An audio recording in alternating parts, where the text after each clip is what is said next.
Spiritual Tools Tuesday, you know, when they be like, okay, now you can post, they always pick something that look like this. I be like, why? Why that face? Out of all the faces that I do for the whole hour, that's the face you're going to settle on. They be like, you get what you get. They ain't right.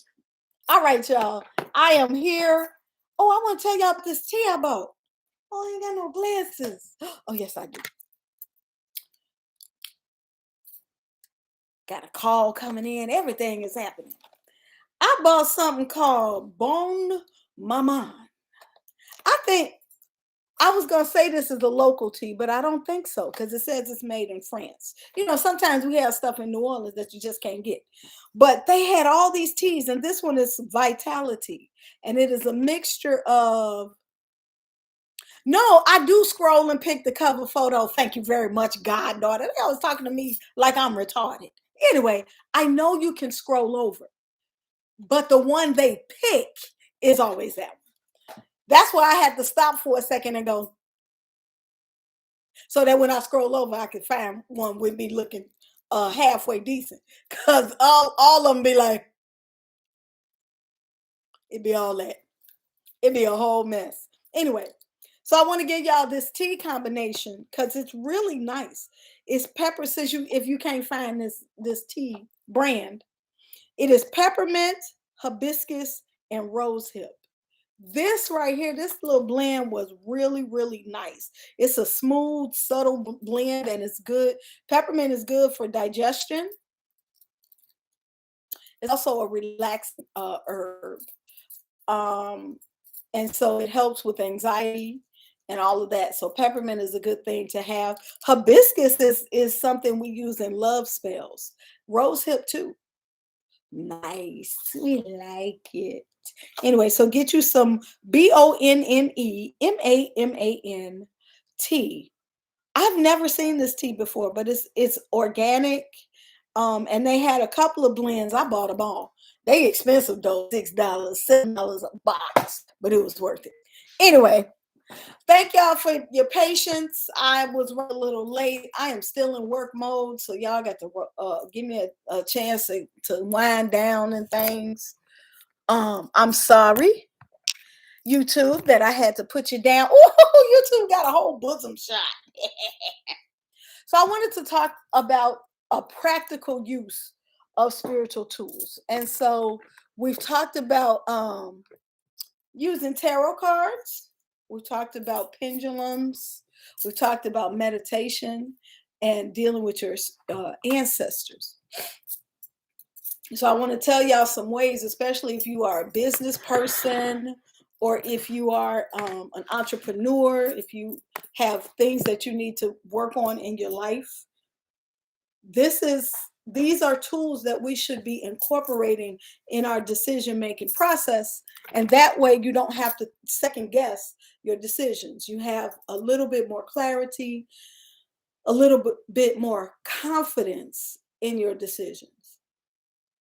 And so, you know, people be like, you know, you always look so calm in your crises. And that's because I have learned to incorporate my spiritual guides and my spiritual tools in my decision-making process. Part of the uneasiness we feel, we have to make life-changing decisions, is the fear of making a mistake, right? It's fear of not knowing all of the information and maybe taking a misstep or something like that. And what I found from trial and error, just in my own life, is that if you consult your spirits at every point of the decision-making process, they're going to steer you not necessarily to the easiest way. You know, we be thinking that the right answer is the easy answer. That might not be the truth. Sometimes they have you do stuff and it is very challenging. What they steer you towards, though, is the best solution. You're like, wait, what? I thought that was the same thing. No, the best solution is not always the easy solution. But then you also incorporate, what do I need to do to help me through this process. So you start learning how to question your spirit, how to add in layers. Y'all let me know if y'all can hear me pretty good because the heat just kicked in. The temperatures have dropped in New Orleans and it is a little bit chilly. So I have the heat on. Yes, in the South, we too have to turn on the heat. Now, it is not anything like the North. And I also heard it is snowing in Georgia, which is crazy. So glad it is not me. Hey, Ava Bella the Ball. So glad to see you. Haven't seen you in a minute. Good to see your face. Hey, Renee. Good to see you. Hey, goddaughter Funky Brewster. Who else? Hey, Trina. How you doing, Trina? All right, y'all. Hey, Nazir. Welcome to Spiritual Tools Tuesday. So we're talking about using spiritual tools in real life. Separate them. You know, it's like when world start kicking your butt, then you call them for a tarot reading. When your money gets tight and you need an emergency, you start lighting candles. You know, when you ain't dated nobody in a year, and every time you roll up on somebody, they crazy. Now you want to take a spiritual bath. So we want to stop using spiritual work as a band-aid, and we want to really start to incorporate it into our decision-making processes. I'm telling you, it helps you, like in business, at work, it helps you make the right decisions. It helps you know when to shoot off your plans, when to hold back a little bit, when to confide in people, who to trust. Using your spiritual tools it eases your life in such a way I cannot begin to explain it. I can only tell y'all what to do. So we're going to talk about questions, right? So one of my processes for making decisions at work, because I use my spiritual tools at work for real, because I was a boss lady and I got to know what to do. Hey, it's Nayday. I also use it in my business life with Mama Lewa. So sometimes you know that it's time to make a change in your business life or in your entrepreneurial life.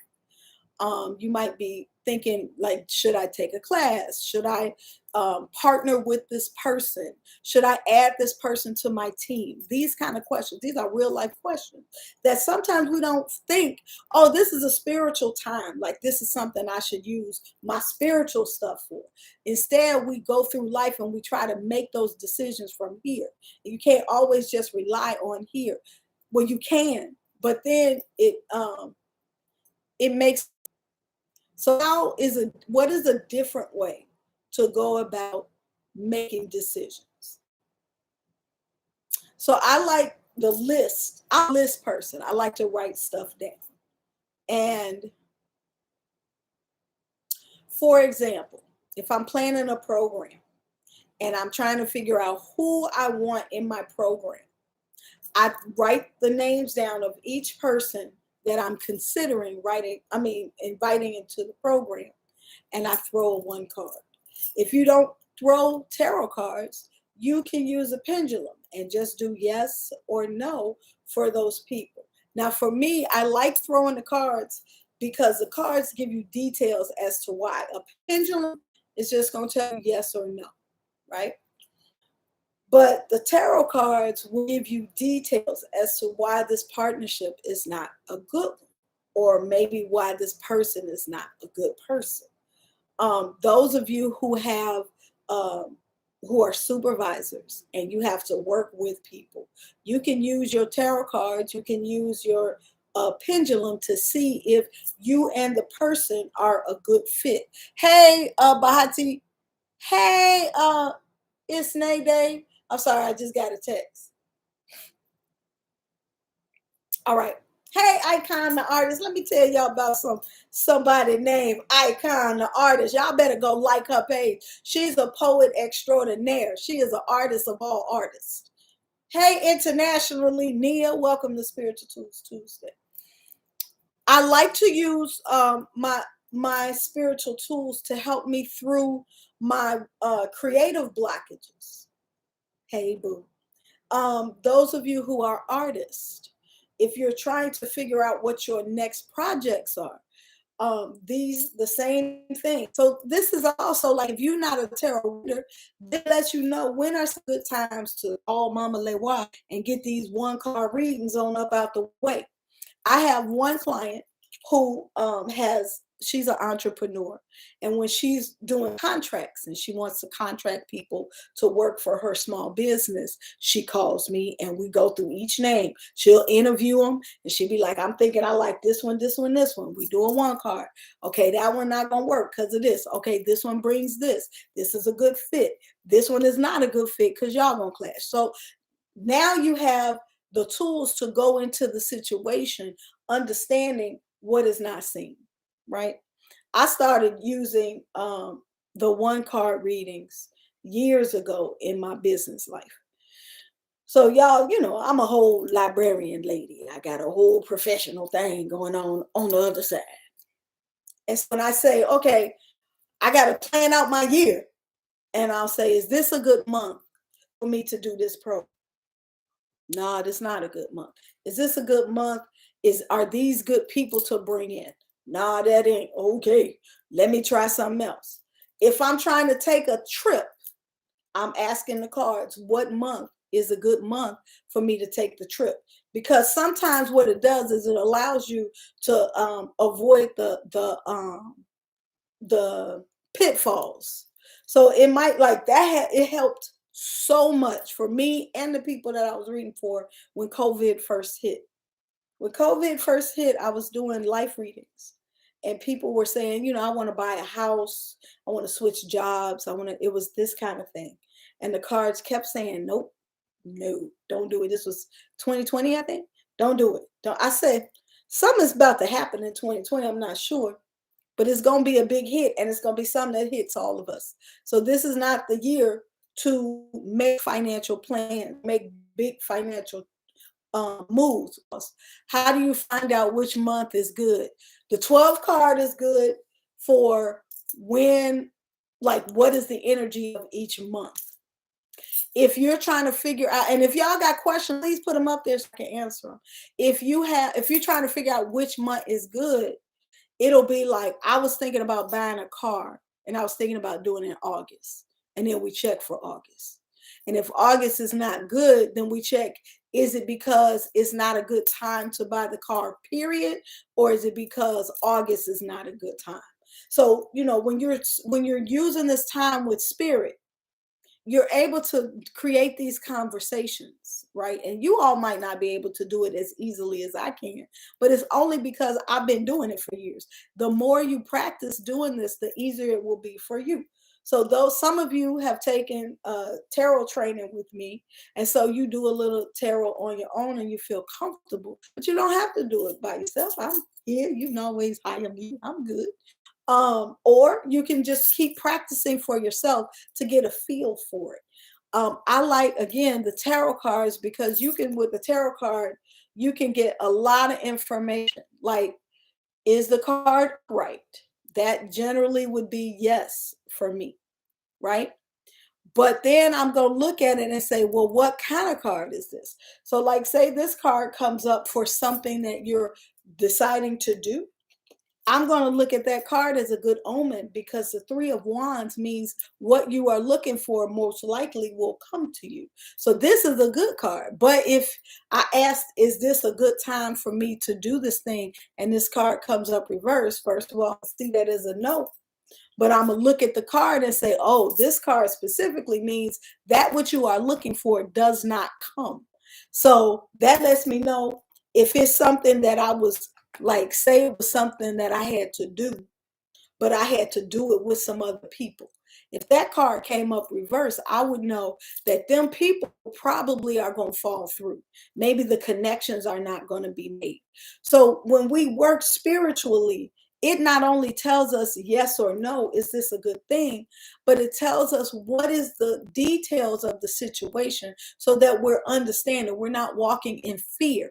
And more than anything, the people that I've been working with consistently, they've all said, I'm not as fearful as I used to be. I'm a lot more comfortable than I used to be in my challenges, because I know I have ways to check in. I know I have ways to move this energy on.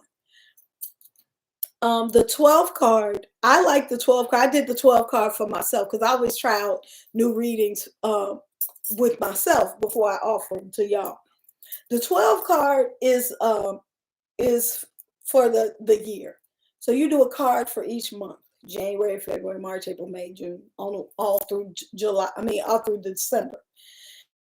And so me, when I saw them, I knew which month had good energy, and like I should do a lot of like movement. I should, party. I should do projects and everything. And then I knew that there were some months where there was slow energy or there was volatile energy. And then the months that I'm like, okay, I'm not planning nothing that month. That month I'm going to lay low. So now I feel a lot more confident about my calendar for events for myself and for my job, because I got an idea of what my year is going to look like, right? So this yes no card, this yes no question is a lifesaver, and we don't use it as much as we should. So it's a couple of ways to do a yes no question. Anything that has two sides can be used to answer a yes no question. It doesn't have to be the tarot. It doesn't have to be a pendulum. You can use a coin. You can use, some people use coconut shells. So they take pieces of coconut shell. You got the light side, you got the dark side. Well, you would have to paint the little dip side. You paint that white, and the outside you leave that brown. And you can flip it. Right now, of course, there's an official way to do that. According to Ifa and Lukumi tradition, you can use coconuts to answer questions or to ask questions. That's a whole like official thing. But if you're in a pinch and you're trying to answer a question, you get something that has, like the tarot has, the upward is yes, reverse is no. That's how I do with the tarot. It's very simple. It's very straightforward. With a quarter, I know when we was kids, we used to be heads is yes, tails is no. Heads is you, tails is me. There is wisdom in that, because it allows you to now, the way you connect to that is you see your ancestors, your spirit guides, the two that you got that communicate with you. You tell them, I'm going to use this coin. And usually you pick one. That's how you kind of make sacred items. You take one thing and you use that one thing all the time. And some things you can do to make sure that it's not just a regular quarter, this a special quarter, is you anoint it with oil. And you say your prayers over it. Maybe you might smoke it and put it through the incense, and you tell your ancestors, this the coin that I'm going to use when I'm trying to talk to y'all. And I'm going to use this coin to answer yes, no questions. And so this is our communication. I'm going to say yes is heads and no is tails. And so y'all don't trick me. I really be needing these answers. So this is my way of working with you. So when we say you got to work with your ancestors, that's one way with your ancestors. Right? If you're a regular deck of cards, it ain't got to be tarot card. It can just be a regular deck of cards. Wait, I got to see if this is right.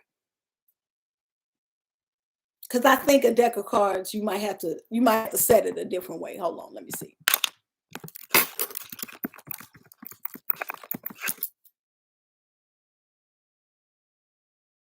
Oh yeah, because you're not going to be able to do an upright or reversed on a regular deck of cards. So you might say, I'm a shuffle, and if it's red, then that's yes. If it's black, then that's no.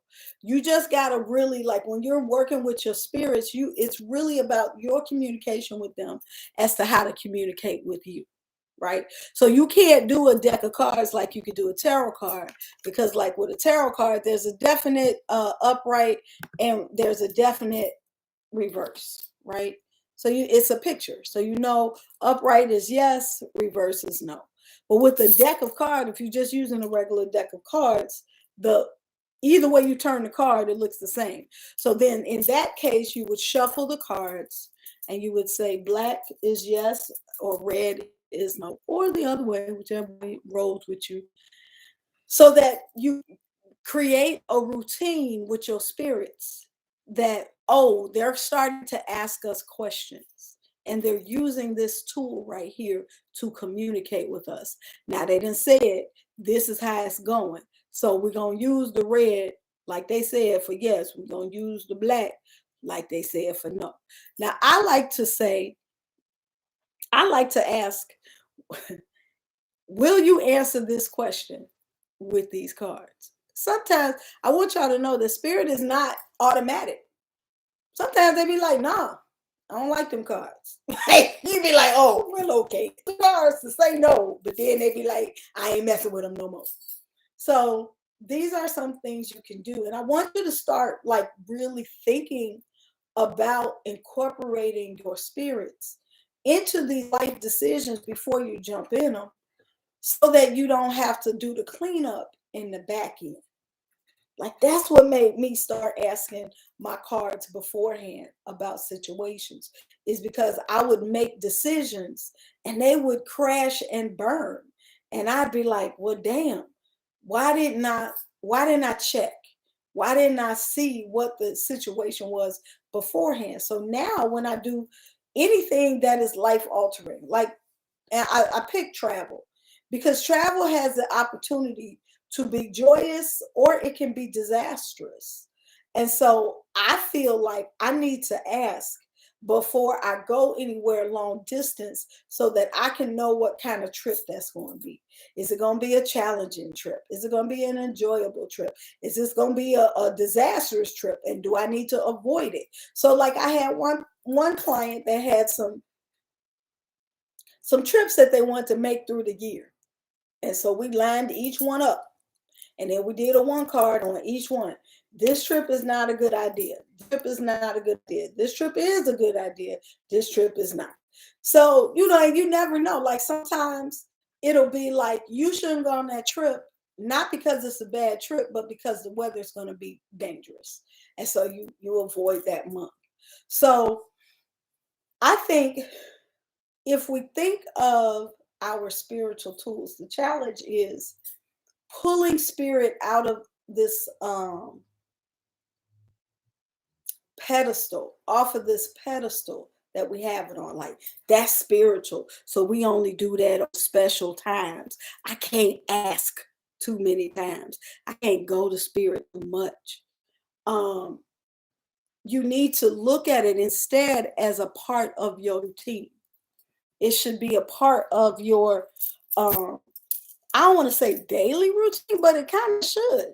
So like what I found is, if I am, like when I used to teach, and I was at this one school that was it was such a challenging school because it was a choice school because I was in Milwaukee. And that school was off the chain. And I used to have to every morning sit in front of my ancestors and my warriors and pray for protection and pray for peace, right? And so what happens when you do that is, when you're in these challenging situations that you have to go into every day, you have an extra layer of protection around you, and it helps you to keep your cool. That's first. The second thing is, if there's anything that needs to be brought to your attention, it is likely that you are able to be at the right place at the right time. So, for example, when I was at the school, there was a principal that hired all of us, me and the teachers that came in with me.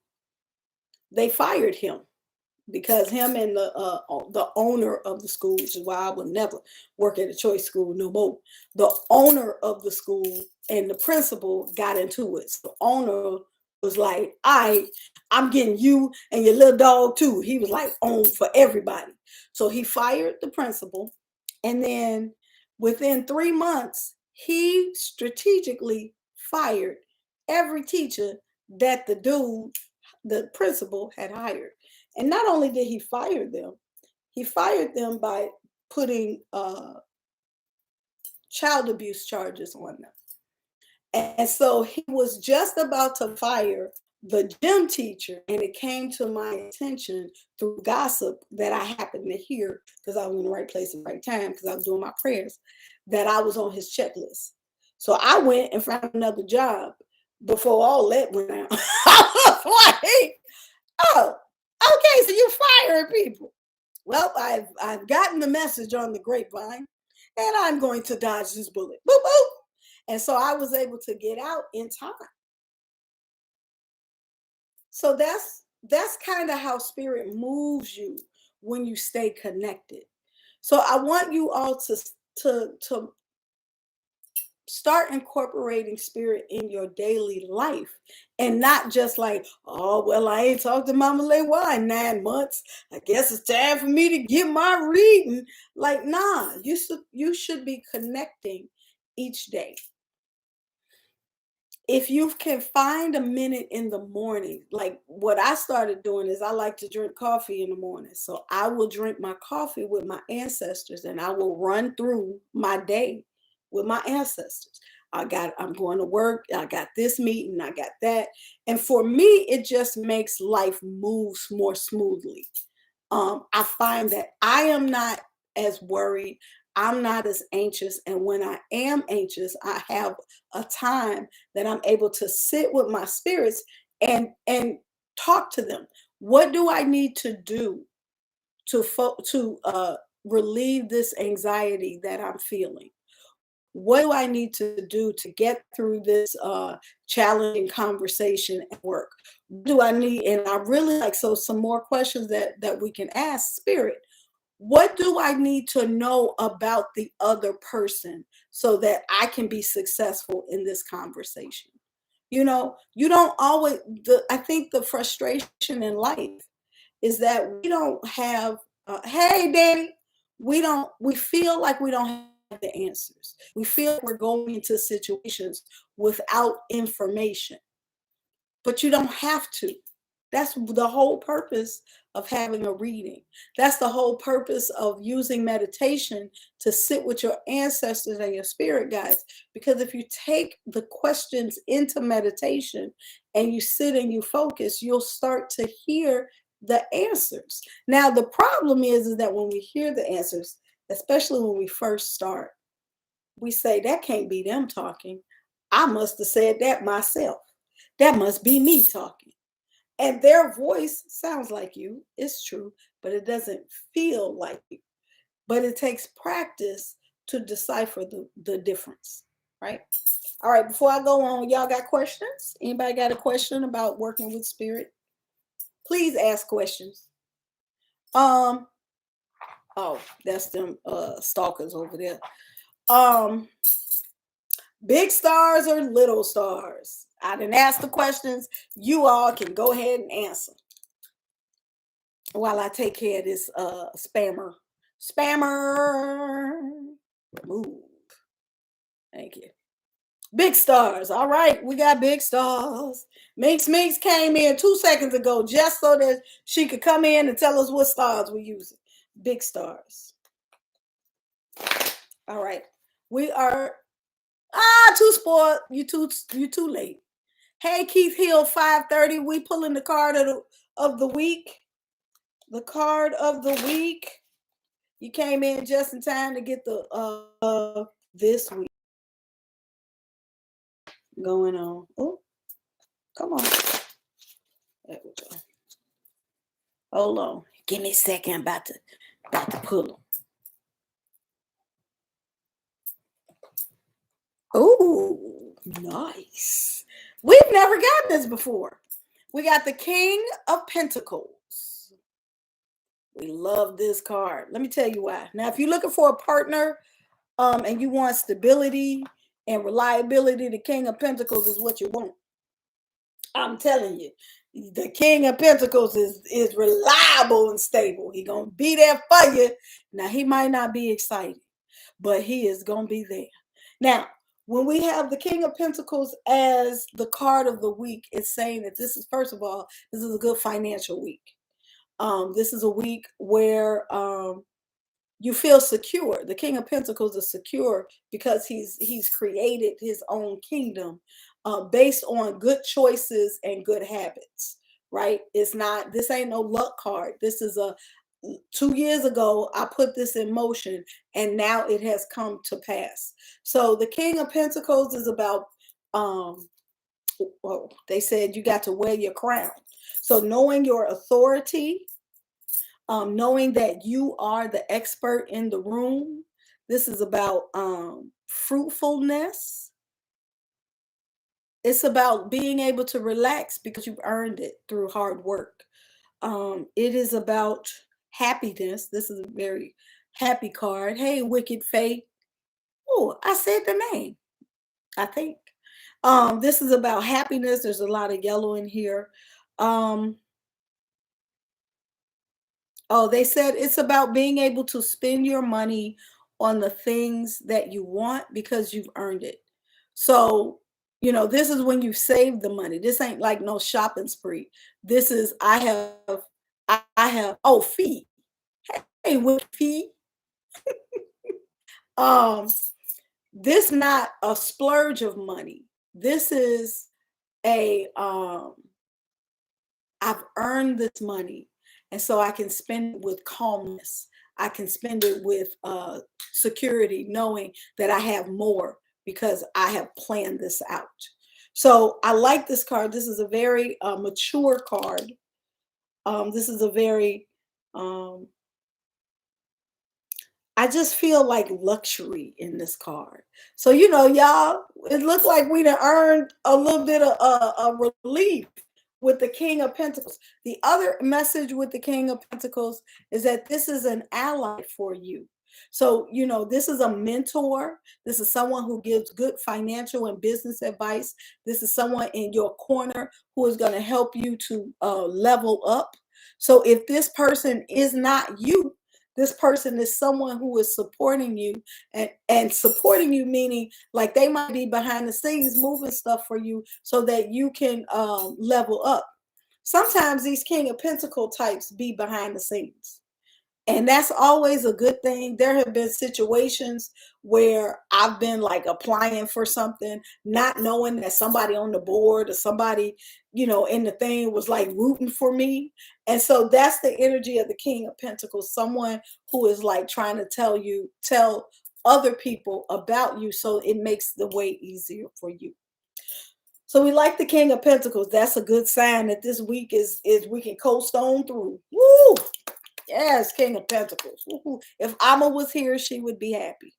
So I'm gonna have to text her and tell her about the King of Pentacles. All right. So I want you to try to figure out how you can incorporate spirit in your daily life so that it becomes a part of how you move. I want you to think of ways to interact with your spirit guides and your ancestors so that when you have challenging questions or challenging situations, you don't feel stuck, and that you can relieve some of that anxiety because now you have ways to actually get the clarity that you need. And then if you don't feel comfortable doing that at all, just know you can always call me, Mom. Like, well, I'm gonna give you a card reading and some advice. Yes, that's what I do. All right, y'all. I am done. Oh my God, it is 8:43. I'm ending early on this Tuesday. I'm a little bit tired and fatigued. So if y'all don't have any questions, if you got a question, I will stay and answer the question. But y'all ain't got no question. Y'all don't never be talking to me. It don't never be an interactive conversation. Y'all just be over there listening. Watch this be the picture that they put on the thumbnail. Okay. Well, I see you don't have questions. You got the card of the day, of the week. So, I love you too. Yay. All right. I got love though. Yes. I love that. All right. Well, then I'm finna go to bed. Bye. I'll turn off YouTube first. Bye, YouTube. Bye. Okay, Instagram.